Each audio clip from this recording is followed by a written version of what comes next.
Hi, I'm E.D. Lewis and welcome back to my channel, and yeah, it's time for another review.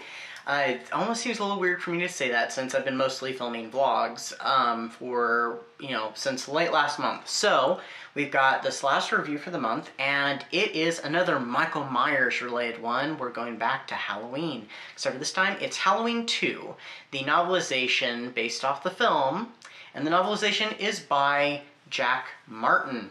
Now, on my vlog when I was listening to this book, I accidentally said Rick Martin instead of Jack Martin, but I did have it corrected in a little caption down below. But yes, Jack Martin. So this book came out in 1981, the same year as the film, and it's pretty much a straightforward adaptation with a few differences. So, this one tells the story continuing the night he came home. So Michael Myers has escaped from Dr. Loomis's clutches, and he's still out there roaming the streets of Haddonfield. Dr. Loomis is still continuing his crusade to track down and stop Michael Myers once and for all, while Laurie Strode, the survivor from Halloween, is carted off to the hospital to take care of those sustained wounds, fully traumatized from her experience from earlier that night. Michael discovers where Laurie is and hunts her down, and soon the truth will be revealed of years of secrets. So, if you've seen Halloween 2, you know what the secret is. I'm not going to spoil it for anybody who doesn't, and even if you haven't seen it, more than likely you know what the secret is, but we're just not going to go there anyway, just in case.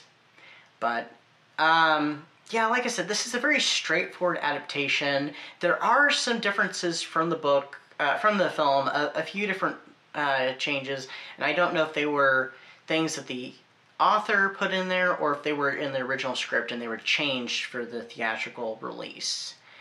But some of the characters I found to be, that I kind of liked in the movie, or at least were somewhat likable, I think are much less likable. Bud is one of them. Now, I'm not a huge fan of that character, but I understand his appeal because he's a fan favorite. I think in this book, he is way, way, way less likable. I just kind of really did not like Bud in this book at all. And some of the nurses, there was just a couple of nurses that I thought were likable, and they are much less so in the book.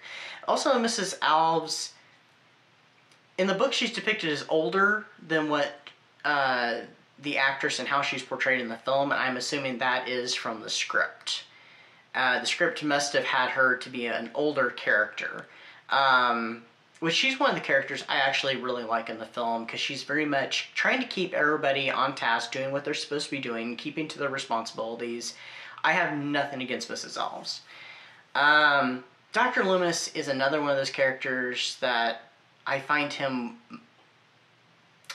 way less likable in this novelization compared to how he is in the novelization to the first film and the films themselves. Now, of course, as the films progressed, he got kind of crazier and crazier and started going to extremes. But and there was a scene in there that is something that's not in the movie at all, and it's a scene with a reporter, a rather annoying reporter, and I will say I wasn't very fond of it. It didn't really add much for me. I was glad when it ended, and I was actually glad how it ended without giving too much away there.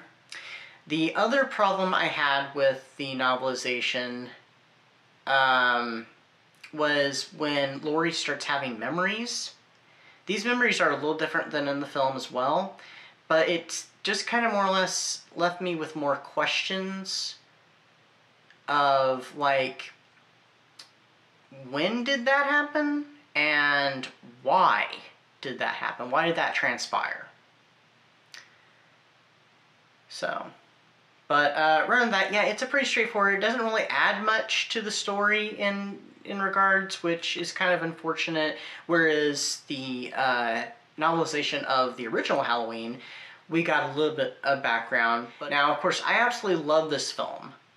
but I wasn't too crazy with this novelization. I gave it 3 stars. Now 3 stars for me can be good. It can be, it can be okay, I enjoyed it, or it can be kind of This is the 3 stars that starts leaning closer to 2.5, but still at 3.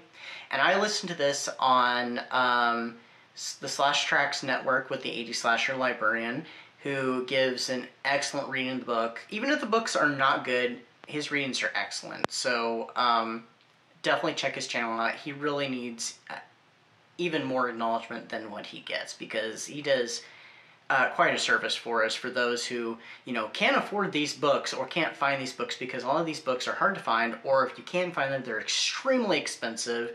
So, I mean, he does all this work for us, plus he records these videos, he edits these videos, he does them in episode format where they do so many chapters per video, and also ones where he's edited them together in one full-length fan audiobook. So, I mean, if you are not subscribed to his channel, please go to his channel, hit that subscribe button, and he also does, right now he's got a lot of premiere videos where he's lumped together a few audiobooks, and he also has some Slash Tracks of some movies going on as well. And there's also videos where movies get discussed too.